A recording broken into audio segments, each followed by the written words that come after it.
Olá, irmãos!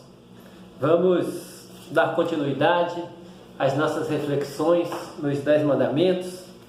Hoje nós falaremos do 8º mandamento, que se encontra no livro de Êxodo, capítulo 20, versículo 15, que diz assim: não furtarás. Não furtarás. Irmãos, esse mandamento é um mandamento que chama a atenção para o dever de respeitar o direito à propriedade do nosso próximo. É óbvio que quando o mandamento foi dado, Deus não estava preocupado em fazer essa distinção que nós fazemos hoje no nosso Código Penal. Deus não estava preocupado apenas em proibir que se furtasse, mas permitir que se roubasse, porque furtar e roubar são coisas distintas. Para esse mandamento não, é importante que nós entendamos o princípio que está sendo posto aqui, porque hoje, se eu disser que alguém furtou alguma coisa, essa ação ela tem uma definição muito própria, ou seja, significa que esse alguém foi lá e subtraiu algum bem, por exemplo, um celular, dinheiro, um cordão, de uma terceira pessoa. Foi lá e pegou isso, subtraiu isso. Agora, quando eu digo que alguém roubou alguma coisa, significa que alguém foi lá e subtraiu um bem de uma outra pessoa, que pode ser essa mesma carteira, esse mesmo celular, esse mesmo cartão, esse mesmo cordão de ouro, mas que ao fazer isso ele usou de alguma violência contra a vítima ou de ameaça. Por exemplo, quando ele aponta uma arma, o típico assalto, e exige que a pessoa lhe entregue os bens. Isso é um roubo, isso não é um furto, porque tem uma violência, uma grave ameaça contra a vítima. O furto é aquela coisa que é mais sorrateira, ela vai lá e pega apenas, ela não ameaça a vítima, ela pega e a vítima, às vezes leva horas ou dias para perceber que foi furtado. Então, quando o texto fala não furtarás, o texto não está falando assim, furtar é que não pode, roubar pode. Não. Nós temos que entender que o princípio aqui que está sendo dito é um princípio que é para impedir que sejam praticados atos, sejam de que sorte for, de qualquer contorno de conduta que eles tenham, contra a propriedade do outro. É curioso a gente observar como que os mandamentos foram colocados. Depois dos 4 primeiros mandamentos que chamam a atenção para uma relação diretamente com Deus, que tem a ver com reconhecê-lo como o único Deus e adorar apenas a Ele, a forma como Ele vai ser adorado, que não pode ser por meio de nenhum tipo de imagens, e também o respeito e a santificação ao nome do nosso Deus, e a guarda do domingo, a submissão na consciência do princípio da guarda de um dia a cada 7, reconhecendo que Deus é o Senhor de toda a vida, inclusive do nosso tempo, e que merece ser adorado, e a forma de demonstrarmos isso é a paralisação das nossas ações ordinárias com o tempo de contemplação. Na sequência, quando os mandamentos começam a apontar aquilo que se exige do homem com relação ao seu próximo, a fim de que ele sirva a Deus e adore a Deus nessa relação, nós vimos que primeiramente aparece a estrutura mais básica, a qual nós já nascemos inseridos nela e precisamos dentro dessa estrutura sermos ensinados e discipulados, que é dentro da estrutura familiar, onde se diz então que pai e mãe devem ser honrados. E aí na sequência o que nós temos? Nós temos a valorização da vida humana pelo mandamento não matarás. Depois da valorização do matrimônio pelo mandamento não adulterarás, e agora vem a valorização da propriedade. É onde nos é ensinado então que temos que respeitar a propriedade do outro.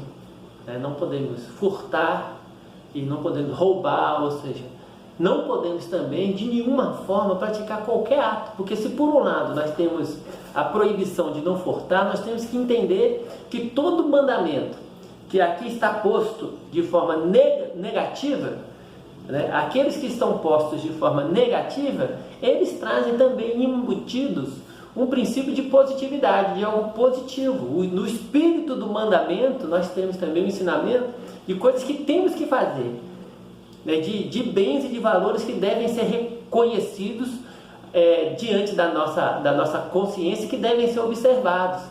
Aqui não basta apenas que não furtemos ou que não roubemos. É necessário que aprendamos a valorizar a propriedade do outro. E é necessário também que aprendamos a valorizar nossa propriedade dentro daquele limite do que é justo. Porque quando eu entendo esse mandamento corretamente de não furtar, eu entendo que é meu dever diante de Deus zelar pelo bem e pela propriedade do outro. Logo, eu não posso entrar contra o outro em demandas injustas, onde eu pretendo receber do outro algo que não é correto, que não é adequado, que não é justo. Porque se eu receber do outro algo que não é justo, eu estou dando prejuízo a ele. Eu estou tendo um lucro indevido, um enriquecimento indevido, ao passo que ele está tendo um prejuízo indevido, né? Ele está tendo um empobrecimento indevido. Ou seja, para que eu ganhe dele, se a demanda for injusta, for indevida, ele será privado de parte dos bens dele, ainda que eu consiga, né, por questões formais, dentro da minha estrutura social, né, que o judiciário me dê uma sentença e que eu ganhe uma ação dele, e ainda que aos olhos da lei isso possa parecer que está tudo certo, está tudo legal, né, mas se eu sei, na minha consciência, que aquilo não é justo, que aquilo não era um combinado, que esse valor é abusivo, esse mandamento me chama a atenção para que eu não leve isso adiante, para que eu submeta as minhas pretensões e as minhas demandas com o próximo dentro daquele limite do que é verdadeiramente o razoável, o justo, aquilo que está adequado, tanto para mim quanto para o outro lado. Esse é o grande desafio, irmãos, é o grande desafio, porque as questões materiais são questões muito fortes no coração do homem. Tão forte que Jesus, no Sermão do Monte, você vai ver lá no capítulo 6 de Mateus, ele fala sobre a impossibilidade de se servir a dois senhores, porque haveremos de amar um, né, e desagradar o outro. Só que quando ele está falando isso, ele está falando sobre as riquezas. Ele diz, por isso não dá para amar a Deus, para servir a Deus, e amar e servir as riquezas, ou seja, servir ao dinheiro.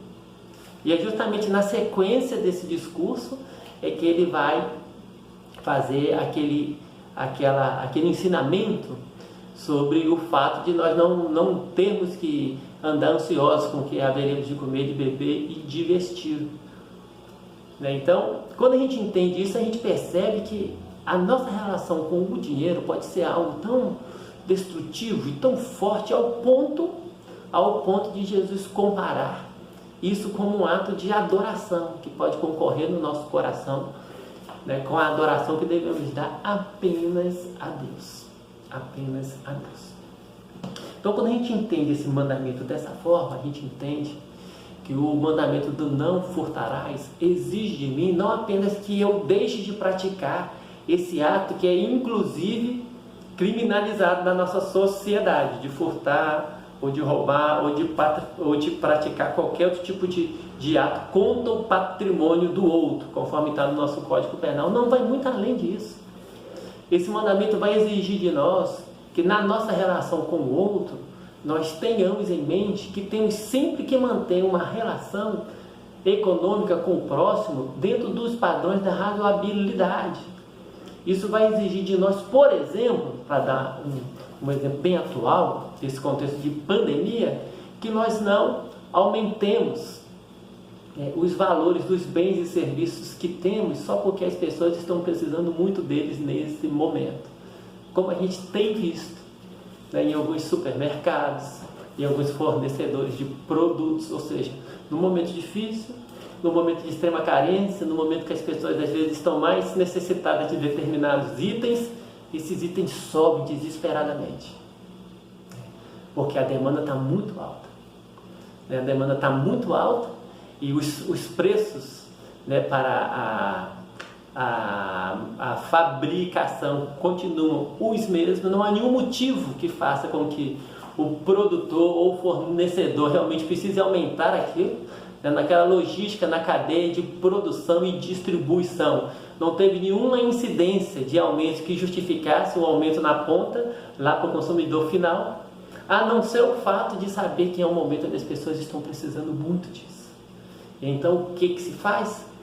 Abusa-se da necessidade das pessoas para se aumentar o lucro. E aí, irmãos, quando a gente entende o espírito desse mandamento, a gente percebe que esse mandamento ele quer nos proibir também desse tipo de ação. Que a gente não busque um lucro indevido, que a gente busque aquele lucro que é um lucro razoável, justo, que é plenamente aceitável dentro dessas relações econômicas, mas não aquele que é fruto da exploração da necessidade. Da mesma forma, isso impõe sobre mim a necessidade de eu atribuir com a maior justiça, com a maior razoabilidade, os valores aos meus serviços quando eu tenho que disponibilizá-los para outro, e também reconhecer o valor dos serviços do outro quando esses valores estão sendo disponibilizados para mim.